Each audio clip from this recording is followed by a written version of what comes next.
Mga kababayan, ito'y pagpuna lamang ito kaya Christian Sierra. Napakalaki ng dihamak ng subscribers base. Sa almost 700,000 sa subscribers base. Walang-wala sa akin. Anyway, pinupwento ko lang ito kasi nag-alala ako sa dami ng subscribers ni Christian Sierra ay marami ang naluluko niya. Pasensya ka na, Christian, ha? Yan ang impression ko sa iyo. Ay hindi ka na Pax first. Eh. Ano ba yan? Money first? Pasensya ka na. Yan ang opinion ko sa iyo, ang impression. Kasi una-una, pakipatunayan ko sa iyo. Una-una, matinding interview mo, lagi mo in-interview si Trillian. Sinabi ng mga Marines na ito, na ex-Marines, na nagbigay sila ng pera lagi kay sa bahay mismo ni Trillian. Na kahit nakapagkit pa sila, alam na alam ng bahay ni Trillian. Dinagdag pa na sila nagbigay ng $2 million at 2 million pesos o dollars kay Trillian is para ibigay sa ICC. Yung mga ganong kwento, pare-pare tayong walang alam sa simula. Wala tayo roon, Christians din. Pare tayong wala doon, so hindi natin alam kung ano talaga ito nangyari. Ako, naniniwala ako sa mga kwento nila. Ikaw, bakit ka maniniwala sa kwento nila ni Melvin Matigan? Sa kwento ni Rimulya? Sa kwento ni Trillian? Ano bang meron? Pareho mo naman hindi alam kung alin ang totoo, alin ang hindi. Pero bakit kayo po naniniwala sa kwento ni Matigan? Na yung mga maris na yun ang bayaran, binabayaran ng DBS. Ngayon, sa punto de vista na bayaran, ilang akusasyon nakuha mo yan, akusasyon niya ni Trillian. Nagawa-gawa ng kwento at sila ay out there, kay Rimulya naman ang galing, out there to destabilize the government. Tapos, naniwala ka sa lahat. Anong meron sa kanila? At naniwala ka. Wala namang ebidensya. Kumbaga, the basic rule of evidence is to see is to believe. To see the evidence is to believe. Kung wala ka man nakitang ebidensya, kung alin ang totohanan, diyan na ngayon Christian papasok. Kahit sa UST ka nang gagaling, kahit sa UST College of Law, tinuturo yung batas ng ebidensya. Sa UP College of Law, tinuturo din nila ang batas ng ebidensya. Sa amin, sa pamantasan ng lungsod ng Maynila, mababang uri lang kami kasi pamantasan na sa likod ng Manila City Hall lang kami. Tinuturo pa rin ang ebidensya. But then, no matter the school, no matter what kind of school, be it a low-class school or a high-class school, pare-pareho po ang batas ng ebidensya na tinuturo. Tinuturo sa mga abogado. Doon ako nag-aral sa pamantasan ng Manila. Pero sa kagaya mong hindi abogado, alam ko mayroon ka ring sense of logic. The basic rule of evidence sa mga hindi abogado ay to see is to believe. Kaya, ganon dapat sa natitingnan mo. Ngayon, to see is to believe, meron kaming scientific analysis, yung mga nag-aral sa College of Law, sa rules of evidence. Meron kaming tinatag na scientific evidence para titimbangin namin ang mga ebidensya na nakikita namin. 3 uri lamang po ang ebidensya Christian Sierra. Testimonial, yan yung salita. Pinakamahina yan. Second weakest or second strongest, documentary evidence. Pinaka-strongest evidence, object evidence. Yan, para maintindihan mo, ano po yung object evidence. Object evidence po ay yung kagaya ng ang object evidence po ay yung tendary lang mahina kanina ng telepan ko. Ulitin ko lang kasi medyo mahina ang audio ko siguro kanina. Hello? Okay. Okay, ito po ay I dedicate this to Christian Isguera. Graduate siya ng University of Santo Tomas, one of the best schools in the Philippines. Ako naman ay graduate ng Mindanao State University sa Marawi for my College of Law, a College of Engineering. Kaya Ako din po at the same time, licensed civil engineer. Pero gumraduate din ako sa isa pang public school. Sa College of Law ko ay sa pamantasan ng likod ng Manila City Hall, PLM College of Law. Scholar din ako doon. ISCO tawag sa amin, Iskolar ng Maynila. Tapos sila ni Dino De Leon, Attorney Dino De Leon, Attorney Ligutan, si Attorney Hughes Francis, graduate din sila sa UP, University of Philippines College of Law. Pinakamagaling na College of Law yan. Pero yung tuition nila dyan, bayad nating lahat ng mga Pilipino. Public school yan. Pero sa amin, sa Manila, yung tuition namin, bayad ng mga residente ng Manila. I'm bringing this up because I'm so much concerned. First, I'm so concerned because of the fact that the person that I'm referring to is a person who is popular. Christian Isguera. Sure mo naman. Sumikat siya sa Fox First, sa ABS-CBN. Mas bata siya sa akin, pero mas sikat siya kaysa sa akin. Mas pugi siya sa akin kasi ako una-una walang buhok. Pero but then, it does not matter. What matters most is the character of a person. Sabi nga ni Martin Luther King, judge me not by the color of my skin, but by the content of my character. Yan. So, tayong lahat ng Pilipino, kung nasunod lamang natin ng ibang mga tao, ibang uri ng mga tao, tribo na kung tawagin mo, na kung matigas na pinaglalaban ko anong tama, ay walang magtatapang-tapangan na sila ay aapihin at lulukuhin. Dalawang bagay lamang ang nangyayari sa mga tao, no? Yung mga niluluko at saka manluluko. Tayo, mayroon din mga gitna na nanluluko at naluluko rin. Kaya sabi niyan, matanda man ang matching na paglulukuhan din. Pero ito, Christian Isguera, I'm raising this concern because I'm alarmed kasi idolo pa naman kita. Marami naniwala sa iyo. Pati ako na rin naniwala sa iyo. Tuwang-tuwang ako noon, in-interview mo ako noon sa panahon ng spokesman ako ni Percy Lapid, ng pamilya ni Percy Lapid. Kasi nga ako naging abogado ni Percy Lapid, dahil pananalo ko lahat ng libel cases na sinampak kay Percy Lapid. But then, magsalita po ako noon, parang turong Bisaya pa ako. Akala ko mag-English ako, nag-English din ako. Kasi medyo takot ako mag-Tagalog noon. Kasi baka pagtawanan ang Tagalog ko. Di ba, may pumupuna pa sa akin ng mga subscribers mo. At pinuna mo rin sila. Salamat naman. Pero ito ang aking concern. Keep your name high, please. Is Christian. I'm so concerned when you appear to be siding with the people who are claiming that the 18 Marines are just an invention of madness or an invention of falsities. Hindi po. Ganito po yun. Aral nga tayo sa tinatawag na rules of evidence kami mga abogado. O dating abogado ako. Aral kami sa rules of evidence. Sinabi ko kanina 3 uri ng ebidensya. Mayroong documentary, second weakest or second strongest. Mayroong testimonial, the weakest evidence.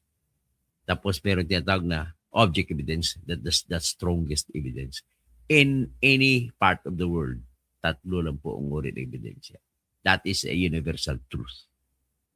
So, yung rules of evidence po, yun po ang ginagamit ng mga taong nag-aral sa College of Law, sa rules of evidence, at sila ay uupo bilang judge. Ginagamit namin ang rules of evidence para himay-himayin ang mga bagay-bagay kung saan kami maniniwala. Sa kasong yan, may 2 sides lagi, 2 panig. Saang panig kami, saang kwento kami maniniwala. Simplihin ko lang ang batas ng ebidensya. Tututok tayo sa ebidensya na sabihin natin yung kwento. Kasi panay kwento nangyari. Pag tinignan natin ang mga Marines, 16 na Marines, isang army na dating Marines na 16, isang dating army at isang reserve force sa Army. Kung titingnan natin sila, sa ating mga YouTube, hindi natin nakikita yung mga papel na hawak nila. So, ibig sabihin, nakikita natin kwento.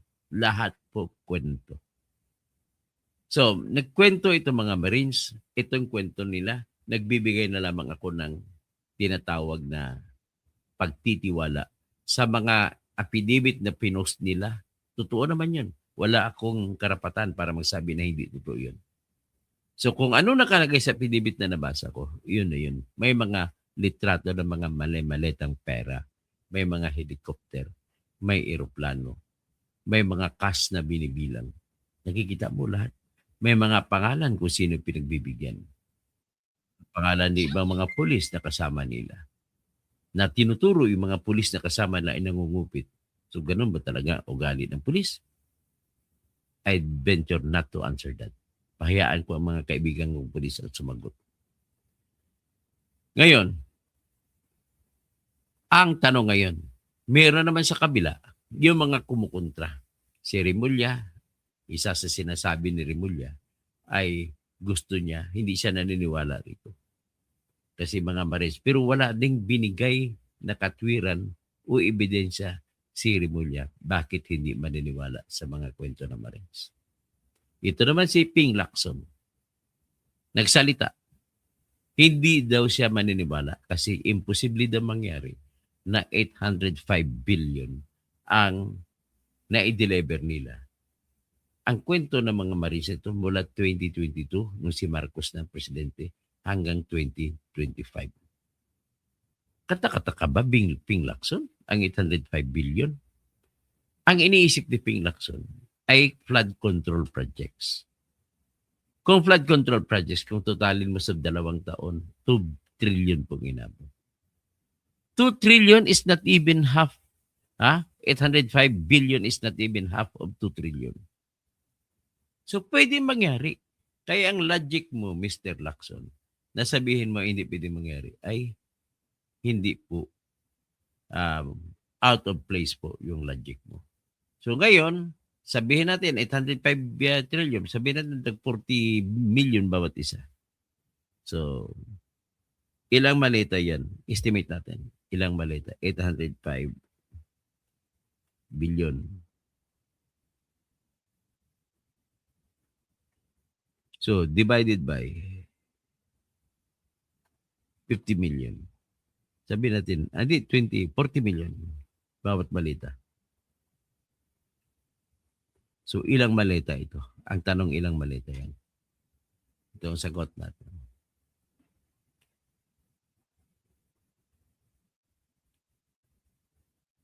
So, nasasabi dito, kung imala-maleta natin ang 805 billion, 20,125 na maleta. Ang puntos ni Ping Lacson, imposible mangyari, bibili ka ng mga 20,500 plus na maleta. Hindi po imposible yan. There is nothing impossible in the name of corruption. Lahat ay ginagawa po. Mr. Ping Lacson. I will not call you Senator Lacson because I don't like your what you have shown is not an senator's action. You are that is not an act of a senator.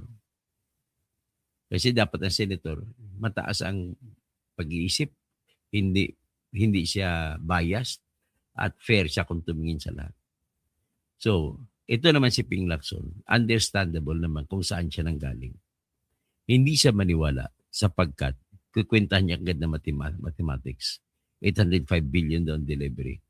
Kung nakamaleta, 20,500 plus nga naman ang maleta.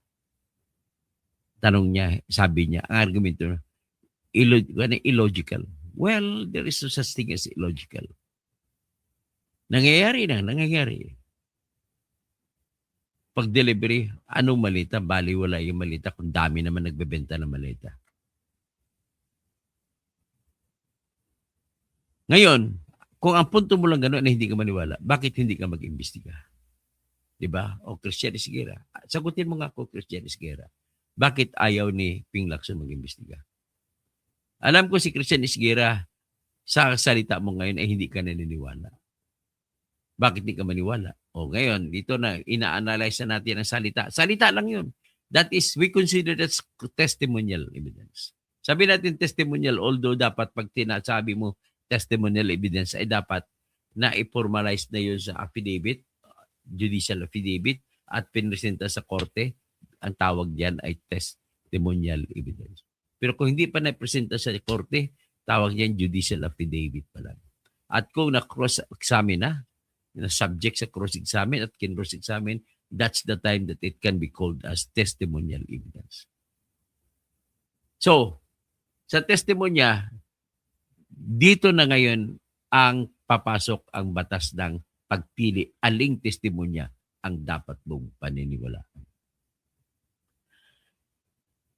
Sukatin mo ang kwento sa punto ng logic. Nangyayari ba ito? Does this happen under ordinary course of life? Sukatin mo ang human experience. It is the judicial notice of mankind that man behaves by means of his being a natural human being. Kaya nga, kung magsabi ang isang tao, lumipad po ako, then that cannot be believed in. No one should believe in you if you declare na lumipad ka. So ngayon, ito sa usapin, merong sa usapin, magbibigay ako ng general rule. General rule sa testimonial evidence, lahat yan hindi ka panipaniwala. Hearsay. Number 2, kailan mo paniniwalaan ang hindi hearsay? May mga exceptions to the rule. Number 1, kapag ang tao kagigising pa lamang, paggising niya, ang salita niyang unang nasabi niya ay totoo. If you have seen the movie, The 12 Angry Men, yun po ang kwento sa jury trial. Naresolba na ang tanong, kung nagsasabi, ang tanong doon may isang issue, yung testigo ba na babae ay nagsasabi siya ng totoo nung sinabi niya na paggising niya, nakita niya yung bata ang pumatay sa matanda. Kasi ang sitwasyon, itong bahay na kung saan ang babae natutulog. Tapos mayroong train, release ng train sa gitna. Tapos kabilang bahay. Sa kabilang bahay, makikita mo nasa salamin sa bintana, nakikita raw ang bata pumatay, sinaksak niya yung matanda. Tapos, ang kwento na isang testigo na babae rito, pagtayo niya, kung nagising daw siya sa ingay, paggising niya, nakita daw niya yung bata na sinaksak na matanda. So, ang tanong ngayon, totoo ba yun? Yung testimonya nung babae. Ito ngayon, kasi salita yun, dinidemonstrate ko lang sa inyo kung paano pumili, kung anong katotohanan. Ito. Ang isang juror, napansin niya, yung testigong babae, may hugis, may mga baakan dito, balat dito. Hulma o stain na palatandaan na siya ay nagsasalamin. So sabi na isang juror, tika, have you recalled when the woman testified there were marks on her nose? On both sides of her nose? Bridge of her nose? Yes. So that means to say, she was wearing eyeglasses. Sabi nung isang juror. Tapos tinanong niya kapwa niya juror, can I get your eyeglasses? Oh, see, your nose bridge has marks. So which means, if you are wearing eyeglasses, then you would most likely have marks on your nose. And that woman, I can remember clearly in my eyes when I saw her testify that there were marks on her nose. Which means, she should be wearing eyeglasses. Tapos nagdugtong pa ang kanyang argumento. And which further means, na kung natutulog, tinanong niyo ulit ibang mga nakasalamin, you are wearing eyeglasses. If you are sleeping, do you wear eyeglasses? No. We take off our eyeglasses if we are sleeping. So ngayon, ibig sabihin, yung babae, nagtimistigo, tumayo, kagigising lang, nakita niyang bata na saksak sa matanda. So, will I believe in that story of that witness woman? Sabi niya, I will not. Sabi, why? Because if you are wearing eyeglasses, you are not wearing it if you are sleeping. And if you are waking up, you have yet to wear your eyeglasses. So, ibig sabihin, imposible, hindi ako naniniwala sa kwento na babae nang tumayo sa nagising siya. Nakita niyang bata ang sumaksak sa matanda. Kinikwento ko lang po sa inyo ang isang scene sa 12 Angry Men. Hanapin niyo po sa YouTube. Mapapanood niyo. Black and white lang. Maganda siya. So, iyan po, dinidemonstrate ko sa inyo kung ano ang power ng testimonial evidence. So, dito, ano pang ibig sabihin, ang isa kong punto dito, ang taong kagigising lamang ay walang intention magsinungaling. Kaya kung anong nakita niya, anong narinig niya, yun ay totoo ay sinasabi niya. Ano pang ibang sitwasyon? May tinatawag na kabigla-bigla na sitwasyon. Ang tawag namin na starting occurrence. Ang tawag naman ay res geste. Sa Latin na salita, res geste. Kapag ang isang tao nakakita ng kagulat-gulat, ang unang salita ng tao sa reaksyon sa kagulat-gulat na pangyayari ay totoo. Pag may nakita, ay, sinaksak ni Juan si Pedro. Ikaw na nakarinig kay Jose ng salita, ay sinaksak ni Juan si Pedro. Ikaw, sigurado na hindi nagsisinungaling si Jose. Sa labas siya ng bahay, ikaw sa loob ng bahay. Pero, totoo yun, maniniwala ka sa kanya kasi reaction niya yun na biglaan. Walang tao na nagsisinungaling kapag biglaan ang salita, ang reaction. Ano pang iba? Sa gitna ng dalawang tao, mamimili ka kung alin ang pagpipilian mong paniniwalaan. Bigay ko sa inyong halimbawa, babae na nagreklamo na ni-rape at lalaki na nireklamo na siya ng rape. Nagkwento ang babae. Alam naman natin na kapag ang babae magkwento, ay nilalagay niya ang sarili niya sa napakatinding kahihiyan. So kung matinding kahihiyan ang kanyang nilagay sa sarili, ay ngayon, ang mangyari, kung magsasalita ang babae, ibig po sabihin, ay wala siyang hinahabol kundi katarungan. Kasi kung hindi totoo ang kanyang kwento, hindi na lang siya magsasalita at ilagay niya ang sarili niya sa matinding kahihiyan. Wala pong babaeng tatanggap ng kahihiyan na magreklamo na ni-rape siya. Pag ni-rape ka kasi sobrang kahihiya yan. So in other words, sa sitwasyon ng babae na dahil sa katinding kahihiyan, ay mas likely nagsasabi siya ng totoo. Kaya most likely po, kahit walang ebidensya na iba, walang papel, pag nagreklamo babae laban sa lalaki, talo ang lalaki lagi. Ano pang ibang sitwasyon?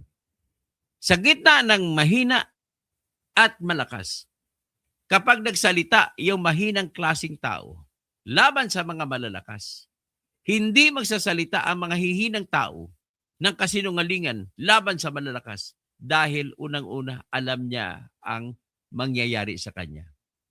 Pag magagalit yung mga malalakas na uri laban sa mahina dahil nagsalita ang mahina ng hindi totoo, mamamatay ang mahina. Mapaparusahan. Dito na ngayon ako papasok. Sa gitna ng mga 18 sundalo, dating sundalo, isa dyan ay ang reserve officer. Ang isa dyan ay ex-army. Ang 16 ay ex-marines. Yung iba ay dishonorably discharged. Yung iba ay nagretiro ng maayos. Nagsalita sila. Ano ba ang kalagayan nila? Laban kay Marcos, sino ang kinontra nila? Si Marcos, BBM. Kinikwento nila kung paano sila magdala-dala ng malita papunta sa Ilocos. Si Sandro Marcos. Kinikwento si Martin Romualdez. Kinikwento nila napakaraming congressmen kasama sa congressman dyan na naging senador na kinikwento nila tumanggap ng pera ay si Erwin Tulfo. Kinikwento na si Trillanes na mas maraming pera na dihamak na nakatira sa number 28 Duhat Street sa Town and Country Homes. Town and Country doon sa Antipolo Hills. Diyan ka nakatira sa Antipolo para bakit tutumakbong mayor sa Caloocan? Mayaman si Trillanes kumpara sa mga. Mayaman si at NBI panahepe si Baligot at si Melvin Matibag. At ombudsman pa si Remulla. Ibig sabihin ko lang, sa gitna nagsalita nitong grupo mga Marines, mga Marines ang tawag ko kasi majority Marines sila. At saka yung mga malalaking mama, may mga pera, may baril, may bala, lahat dami. Kompleto, Ricardo. Si Matibag, si Remulla, si Trillanes, si Laila de Lima, may pera na rin. Si Eduardo Anyo, may maraming pera, mayaman. Si Katapang, maraming pera.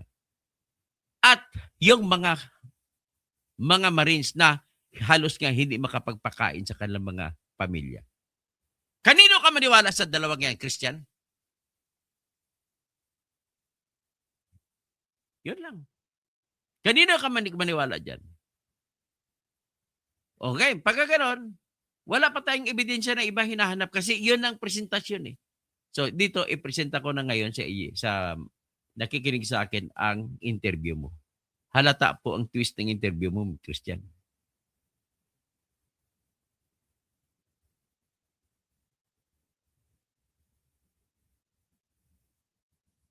Tingnan nyo ang interview ni Christian kay Matibag. Di ka matitibag dyan? O, yan. Pakinggan mo. Sa 18 allegedly former Sabi niya, malita story, target lang pabagsakin si BBM. Bakit mo didepensan si BBM? Marines, no? Yan. Ano po ba yung talagang tinutumbok nyo rito? Kasi nakikita ko online, nagtatampo, nagagalit yung mga DDS, sinasabi, bakit silang iniimbestigahan, hindi yung paratang? So, I'd like you to clarify that. Opo. Unang-una po, yung ating pong pag-iimbestiga ay base po sa pag-deputize sa atin ng Office of the Ombudsman para tulungan sila sa investigasyon. Doon po sa isinumiting joint affidavit noong February 23, 2026 ng grupo po ni Atty. Balicod. So, malinaw naman po yung power ng Ombudsman under the Constitution na mag-deputize po ng mga agencies ng gobyerno para tulungan sila mag-assist sa isang investigasyon. Ngayon, ang pag-iimbestiga po natin, tinitingnan po natin yung lahat ng anggulo dahil bukod naman po sa aligasyon nila doon sa mga sinasabing tumanggap ng pera na dinilibira nila, kailangan din po nating i-validate yung mga report sa atin kung ano talaga yung dahilan sa paglabas ng affidavit. At ganito po, tinatanong po muna natin yung nagrereklamo. Una, bakit ka maniwala diyan, Christian? Ano bang sinasabi ni Melvin Malibog?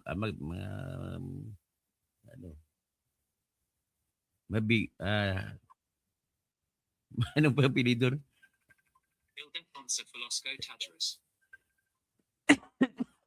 Anong sinasabi ni Attorney Melvin anong apelido nitong putang ng NBI agent NBI Ang sinasabi niya, sususpetsa niya pa kung saan ang galing ang pera. May kakayahan ba May kakayahan ba yung mga Marines na yun? You're illogical. Si Attorney Matibag. You're too illogical, Mr. Matibag. Unang-una, sa batas po, sa proseso, ang rules of procedure ng Office of the Ombudsman, kapag may magreklamo, asikasuhin kagad ng Ombudsman. Tandaan natin na sa Ombudsman nagreklamo yung mga Marines. Nireklamo nila mga malalaking tao. At yung reklamo nila ay makasamang mga litrato. Kuha yun sa kanilang cellphone. Halatang halata. At ang cellphone natin ay mataas ang uri ang ebidensya. Yan ang object evidence. Highest form of evidence ang cellphone natin. Kasi sa cellphone, yung mga litratong yun, makikita mo doon sa cellphone na yun. Nakalagay kung saan ang lugar na kinuha dahil mayroong tinatawag na Global Positioning System Records. GPS. Nakalagay doon ang tinatawag na longitude at latitude. At pati pangalan ng lugar, nakalagay din doon. Kung saan, kailan kinuha, anong oras, nakalagay din doon. Kaya ganun kataas ang uri ng ebidensya ng mga litrato. Hindi lamang simpleng documentary ebidensya mga litrato na nakikita mo. Kundi mga litrato yan na dulot galing sa object evidence. Itong cellphone po natin, ipakita ko sa inyo. Itong cellphone ko. Ipakita ko sa inyo yung cellphone ko. Di ba may kuha tayong litrato? Ito, kuha. Halimbawa, nagpadala ko Gcash, kuha ng litrato. Pipindutin mong all. Yan, may mga litrato ng all. Mga gallery. O. Ilabas natin, dito sa taas ng gallery kung makita mo, may petsa kung kailan nakuha. At kada magpindot ako ng pipindot ako, ng lugar na kuha ng litrato. Ito halimbawa, pipindutin ko. Nakalagay. Pag pinindot ko siya, nakalagay, hindi ko lang basahin kung saan, hindi ko lang basahin ng lugar, pero may nakalagay, barangay. Hanggang barangay nakalagay, may eksaktong oras, alas 11:56 ng umaga. February 12. Ganun po cellphone natin. Yung ginamit na litrato ng mga Marines ay ganun po. May mga record kung saan nakuha, kailan nakuha. Ang taas ng uri. Because of that, isusuportahan sa kanilang ginawang kwento, tataas gayon ang uri ng kwento nila, Christian Esguerra. Tapos maniniwala ka lang sa kwento ni Matibag, kwento lang ka Matibag. Maniniwala ka lang sa kwento ni Trillanes, kwento lang ni Trillanes. Maniniwala ka sa kwento ni Remulla, lahat ng kwento nila ay wala silang pinakitang ebidensya na magsusuporta sa kanilang kwento. Tapos maniniwala ka ron? How dare you are, Christian Esguerra. Kawawa ito mga Marines natin. Nung bata pa ito, nagkipagyera ito. Maswerte pa ito, hindi sila natamaan ng bala. Kasi ang papel ng sundalo, kapag bata ka pa, sinasalang ka na sa gera. Ang mga tenyente ng bagong graduate sa PMA, sa bagong graduate sa Officers Candidate School, galing ROTC, bata pa, tenyente, hanggang kapitan, away, gera lagi ang pinapupuntahan sa kanila. Pag magtatak na sila, major, saka pa lang sila makapahinga sa gera. Tapos hindi mo sila, dinidishonor mo ang kanilang serbisyo sa bayan. Nagpapakamatay para sa bayan natin. Yan na lang. Bakit mo sasabihin na niloko yung mga Marines? Ito pa. Nagtatanong ko pa, anong papel ni Defensor? Ikaw, Christian, mayaman ka, anak mayaman ka, kaya nakapag-aral sa UST. Ito mga Marines na to, hindi ito nag-aaral sa public, sa mababang paaralan, law school. Ito, magtatanong ka pa ngayon. Ano bang papel ni If Defensor? I'm not mistaken. Wala akong kinalaman dyan. Pero siya yung popronta. Siya nagsasalita. Anong basa niyo sa kanya? Yun nga po yun eh. Yeah. Yung sinasabi mong wala kang kinalaman pero todo banat ka na, sinabi ng 18 Marines, ganito, ganyan. Kung talagang nanisigurado rin po kayo, bilang isang Pilipino, karapatan po niya, kung may alam siyang korupsyon, may ebidensya siya po mismo magreklamo. Mag-file po siya ng reklamo. Nasa batas naman po yan. Nakita ko rin po yung sinasabi niya, bakit naman panggigip ito? Dahil pati asawa ko. Bakit nanggigipit si si Matibag? Ang punto ko lang dito, hindi ko napabain ng vlog ko ito. Punto ko lang dito is, wala kang katwiran at wala kang ebidensya, Christian Esguerra, na magbibigay ka ng tiwala dyan sa mga kausap mo. Lagi mong ini-interview si Trillanes. Anong ibig sabihin yan? Alam na this. Do I need to say na binigyan ka ng pera ni Trillanes? Do I need to say and say na binigyan ka ng pera na naman ni Matibag at saka ni Remulla?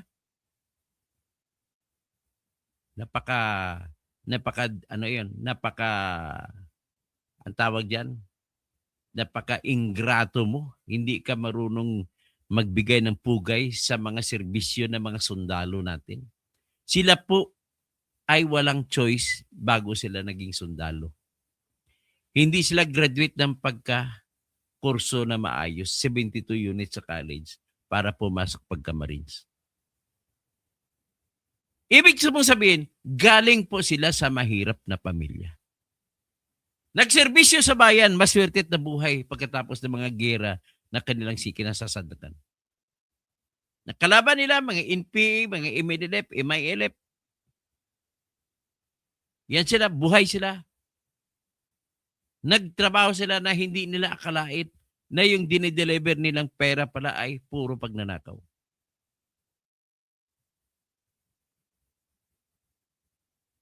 Mga mababang uri po sila kung sabihin mo sa uri sa edukasyon. Kung uri sa pera, sa pamilya, mga mababang uri po sila Christian. Nagkapera na lamang yan dahil nagserbisyo sa bayan. At maswerte pa nga yan bago sila naalis siguro sa serbisyo. For the first time, tumaas ang sweldo ng mga military. 40,000+ ang pinakamababa. Nang si Duterte na lamang ang umupo. Yan po ang katotohanan. Isa sa katotohanan bakit ang mga tao sobrang dami. Nagtataka kayo bakit napakaraming Duterte. Sa hanay lang sa sundalo, saka pulis, tumatahimik lamang ngayon. Pero lahat po yan, ang puso nila, ang buto nila, kay Duterte pupunta yan. Magalit na tayo kung magalit, maraming namatay. Mula Apari hanggang Tawi-Tawi. Ano mang tribo, kahit papano may nagmamahal kay Duterte. Sapagkat sa panahon lamang ni Duterte na presidente, nangyari na walang nang hold up. Walang nagnanakaw. Hindi na may babalik yun. Ando na kami, maraming namatay. Ando na kami, dapat siyang parusahan sa mga namatay. Pero sa kasaysayan ng ating bayan, hindi pa po nangyari yung tinatawag ng katahimikan na nangyari kahit man lang sa loob ng 3 taon sa 6 na taon na pamumuno ni Duterte. Ngayon, magtataka kayo, parusahan natin si Duterte. Hindi ba kayo nagtatanong sa sarili ninyo, parusahan ba dapat natin si Mao Zedong na 6 na milyon ng mga Chinese ang pinatay niya? Parusahan ba natin si Hitler? Hanapin natin kung buhay pa, patay na. Dahil 6 na milyon na Jewry ang pinatay niya. Parusahan ba natin si Pol Pot? Dahil sa napakaraming mga pinatay ang Khmer Rouge sa killing fields.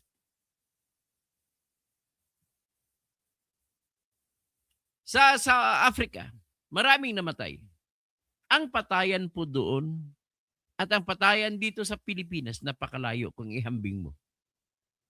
Ang patayan po doon sa Africa, tribo by tribo, pinapatay kahit walang dahilan. Basta kagalit ang tribo, isa sa tribo sa laban sa kabilang tribo. Ang pinagmulan, yung kapangyarihan.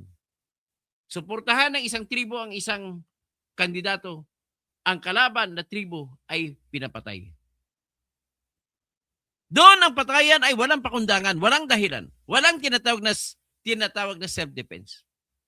Kay Mao Zedong, lahat ng hindi naniniwala sa kanyang komunismo ay pinapatay ang mga Chinese.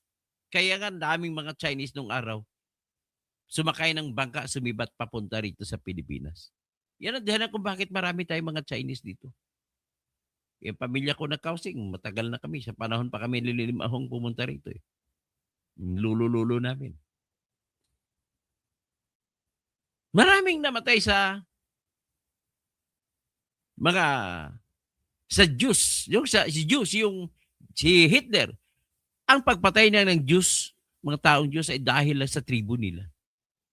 Walang katwiran.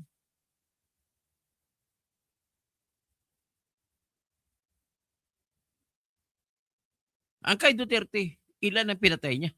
Sabihin natin pinatay. Hindi naman ako maniwala na 30,000. Ibig sabihin, isang buong stadium na nanonood ng tennis game ni Iyala, ay lahat yan ay pinatay ni Digong. Sobrang dami naman nata yan. Hindi nakapanipaniwala yan.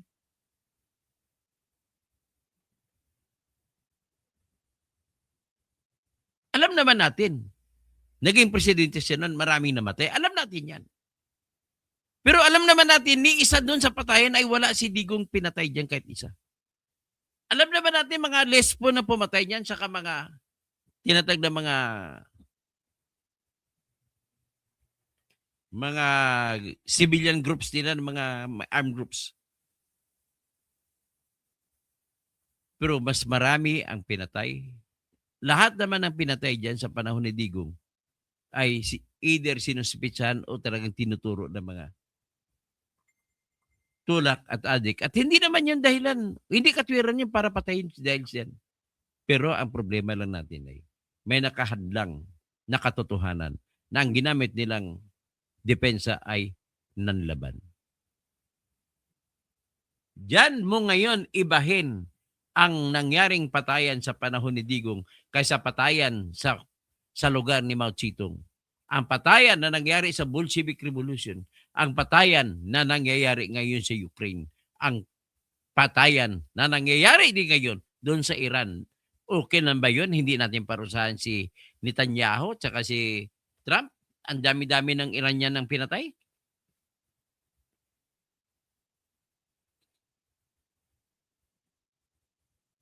Ganun po. So ngayon, ibig pong sabihin, sa lahat ng hugis ng pamahalaan, saang banda man ng mundo, may kani-kanyang kwento kung paano mabuo ang bayan. Ang importante nila pinaglaban, mabuo ang bayan.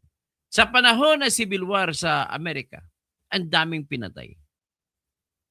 Para mabuo lang ang United States of America. Nakipaglaban ang mga gusto na magiging independent ang tinatawag na Amerika noong araw. Laban sa mga British Army. Galing din sa British to mga British Army din dati ito mga Amerikano. Nagretiro doon sa Amerika, ayon na bumalik sa British, gusto na mag-organize sa ng panibagong bansa. Laban sa hari. I'm telling you a story of reality. That in the process of building one nation, the casualties of war cannot be told.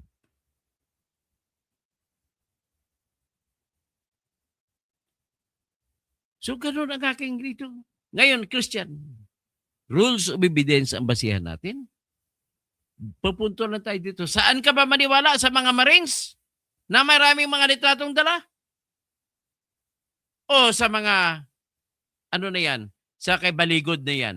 Ay, di Baligod, kundi si Matibag, tsaka si Rimulya, at tsaka si Trillanes, na wala namang bit-bit na ebidensya, panay bunganga lang. Kung mayroon lang, ang isa pang sitwasyon dyan, Christian Isgira, bakit hindi ka maniwala? Bakit hindi ka maniwala sa mga Marines? Alam mo na, nasasadlak na sila. At bakit ka maniniwala kay Matibag? Maniwala kay Rimulya? Maniwala kay Trillanes? Ikakampi nila si BBM.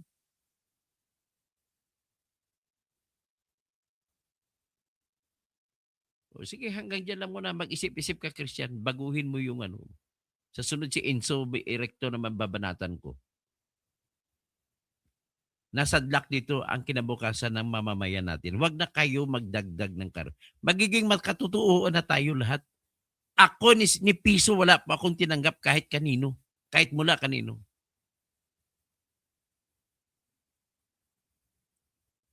Ito si Al Orenstein Lacona. Ihalimbawa ko lang sa inyo. Al Orenstein, wala kayong Panginoon kundi murahin ako. Ako naawa lang ako sa iyo, sa mga anak mo. Ano mo si Atty. Lacona na asawa ng aking kaklase sa College of Law na si Abigail Carbero. Lacona din ang naging husband niya. Sa Comelec sila nagtatrabaho. Okay? Hanggang dyan na lang. It's up to you. Where do you believe in? Basta ang sa akin, I am presenting to you the rules of evidence. Ang batas ng pagkila. Kung sino ang mahina, doon kayo maniniwala.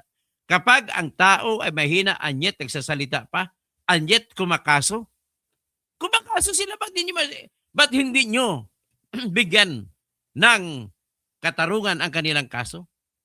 Ang obligasyon mo, Rimulya, pasagutin mo ang kalaban na kinakasuhan nila. Bakit hindi mo pasagutin? Dahil si Bongbong ang kinasuhan? Dahil si Romualdez? Dahil ba si Sandro ang nilistado na binigyan ng pera? Dami-dami mga congressmen. Pati pangalan mo nalalagay doon na nagkapag-meeting ka sa bahay mo, kasama ang mga ICC, kasama si Trillanes, kasama sila Flavie Villanueva, kasama si De Lima, lahat natin kasama.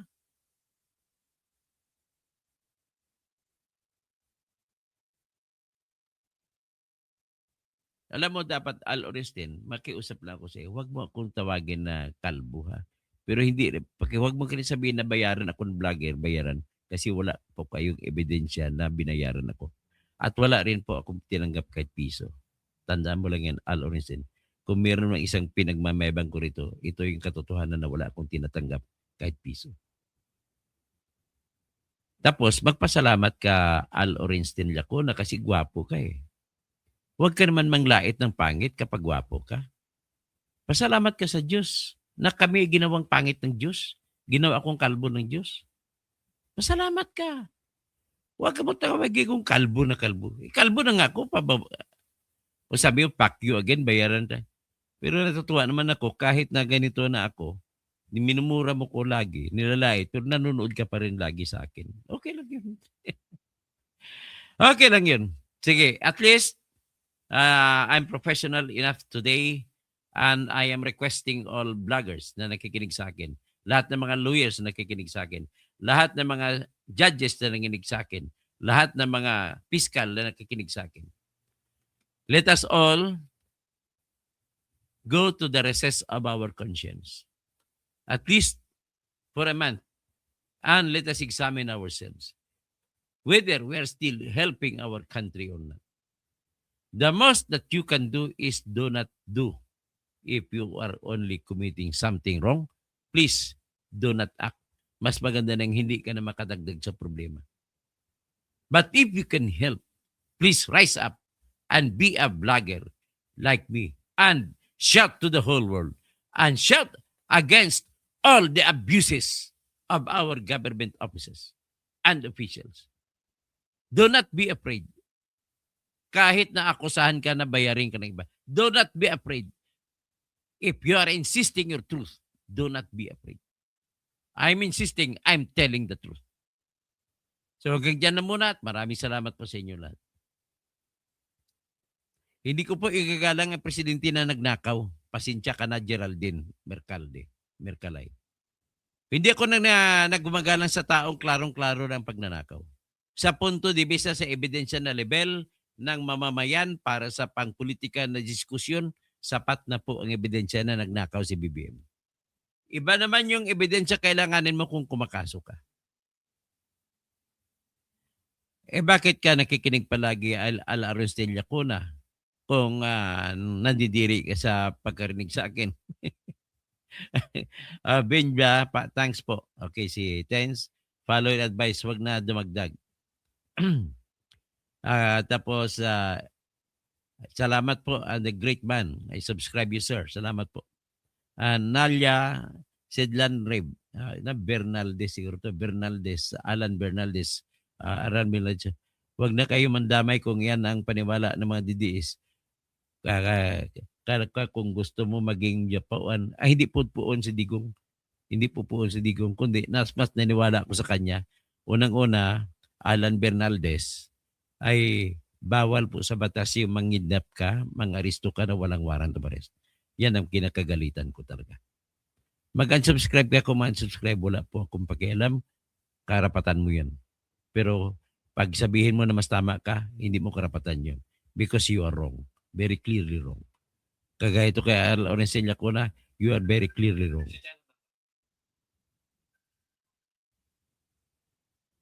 Tapos the great man, sino pa? Huwag na daw sabihin bayaran siya, pero Sinasabi na bayaran. Yes, talagang bayaran si Esguerra. Siyempre, kung malakas ebidensya ng Marin, nakikita. Tinuruan ko ng kayo kung paano mag-analyze eh. Ang problema lang po dito, Rogelio Dominguez, dapat pinapaano na tinawag na ni Lacson para malalaman niya talagang ebidensya.